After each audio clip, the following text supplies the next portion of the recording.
Lakatan leaves. Nako, paborito rin pala ng mga kambing ang lakatan leaves, mga ka-agri, mga kameme dyan. So yung ginawa natin ngayong araw ay nagkumpay po tayo ng lakatan leaves. Yung makikita po ninyo dyan sa ilalim ay mga na-delete po natin yan, yung mga nilinis natin ng isang araw. Pero yung mga natitira sa taas na may konting tama lang ng sigatoka ay kinukuha natin yan at sinachap-chap at sinasako. Kasi gustong gusto para ng ating mga kambing. Kasi mas malambot po kasi yung dahon ng lakatan compare po sa latundan at saka sa saba. So ito na po, yan po. Itong isang sako, mamaya ipapakita natin sa inyo kung paano nila babanatan yan mga ka-agri. Kasi ilang beses na natin ginawa yan. Dati ay dinilip ko na lang at hinayaan dito. Pero sabi ko, gustong gusto pala talaga nila. Kasi minsan nagbibigay tayo noon ng pakunti-kunti lang. Kasi sabi ko baka hindi naman nila mauubos. Pero pag binigay na po natin yan sa hapon mga ka-agri, sa ating mga meme, kinaumagahan wala ka nang makikitang dahon. Yung mga titira lang nila yung mga malalaking tangkay na talagang ano na, hindi na kaya.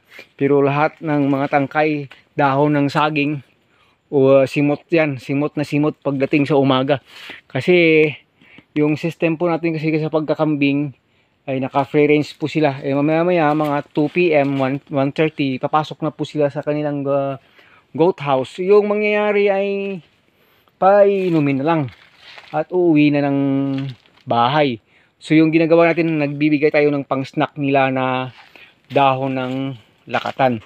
Yung ginawa natin yan, sinachap-chap lang natin kasi wala tayong chopper. Chap-chap lang yan ng ng kutsilyo. Yung nakikita sana natin kung kaya sana makapagbili tayo ng ng chopper. Ayun po, medyo may kamahalan konti, wala pa tayong pang budget doon. So mano-mano tayong nating chop-chop. So mas maganda sana talaga ganoon kasi medyo pino talaga yung yung mangyayari dito sa dahon. Ito ubos na rin nila, pero mas maganda talaga kung mayroon tayong chopper. Kasi yung dahon pala ng saging, pwede pala ma-silage yan mga ka-agri, mga kameme. Pwede pala talaga ma-silage.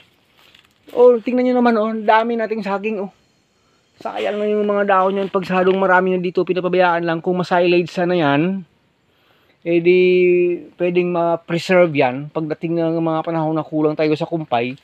Yun lang, silage lang na dahon ng saging. Yung karamihang makikita natin sinasilage yung mga napier, ganyan napier dyan sa hindi na makakalabas sa dami na sa laki na ng lakatan. Napier lang, corn, yun. Yung nakita natin ibang vlog, pwede pala masilage itong dahon ng saging. Okay na rin pala. So someday baka makapagkuha tayo ng chopper. Yun po, pwede na nating masilage yung ibang dahon ng saging natin dito. Kasi nga, may taniman tayo ng saging dito. Kahit na uubusin mo lahat yung pwedeng masilage, at saka yun, papachop na lang, ay talagang mapipreserve po natin, magagamit talaga sa future use. Lalo na po, gaya ngayon, tag-ulan, na mahirap magsakate. Kung pwede na rin sa summer, pag mahirap na maghanap ng mapapakain sa kanila. Dito kasi, dito sa taas, pag nag-de-leafing tayo, nilalagay lang yan dito sa kanal. Dito lang natin yan pinapabulok. Gaya po yan dito lang yan pinapabulok sa gitna in between, para po magiging fertilizer ulit. Yun yung ginagawa natin yun po, yan, para magiging fertilizer ulit. Sabi ko kung napakain sana ito sa mga kambing, ganyan sa dulo, ang dami nyo abuti na siguro ng mga 300 kilos lahat yan. Kung napakain sana yan sa kambing at na-convert sa kanilang manure, mas mataas na sana yung content niyang magiging abono dito. Pero dahil wala tayong chopper, wala tayong magawa, direct na lang natin pakain sa kambing, at yun, yung kanilang manure ay atin talagang kailangan. So yun po mga ka-agri, pakita natin sa inyo mamaya kung paano nila binabanatan yung mga dahon ng saging pag doon na po sa kanilang goat house mamayang hapon. So ito na pong area natin dito yan po Yan, dami na rin magiging dahon yan hanggang sa lumaki. O, tingnan nyo. Pag nagdi-leafing po tayo hanggang sa dulo, sayang lang. So, yun po mga ka-agri. Mamaya pakita na natin sa inyo kung paano nila upakan yung dahon ng lakatan. Yan po. Wala pang 15 minutes ay lakas sila sa dahon ng lakatan. Grabe. Grabe. Busog na eh. Oh. Pero ang lakas.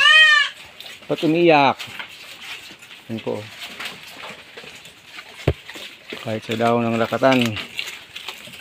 Oh.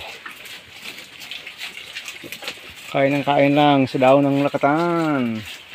Yan po mga kameme. Kahit sila ay busog na masyado. Yan naman po, gaano kabusog na yan. Busog na busog. Pero bakbakan pa rin sa dahon ng lakatan. Padidiin mo naman yung baby. Nagugutom eh. Yan po mga kagri. Yan po sinasabi ko sa inyo, yung dahon ng lakatan ay gustong gusto po nila. Kasi yummy na yummy. Medyo malambot po yan compare sa ibang klase ng dahon ng saging. Kaya sa latundan o sa saba. Yan po. Crunchy na crunchy eh. Yan po. Sige doon. Kain na ng kain doon. Ubos mo yan. Kahit ganyan na yung kabusog oh.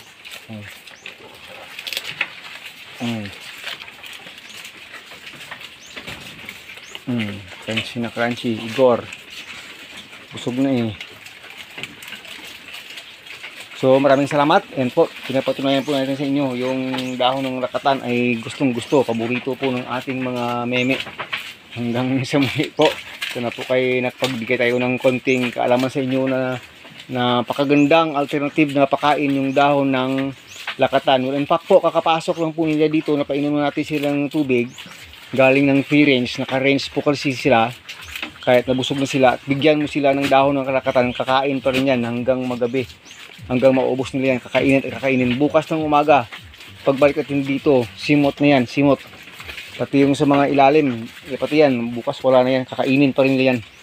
Yan po yung nature ng kambing, habang mayroon pang space, kain ng kain. Pag nabawasan, kain ulit.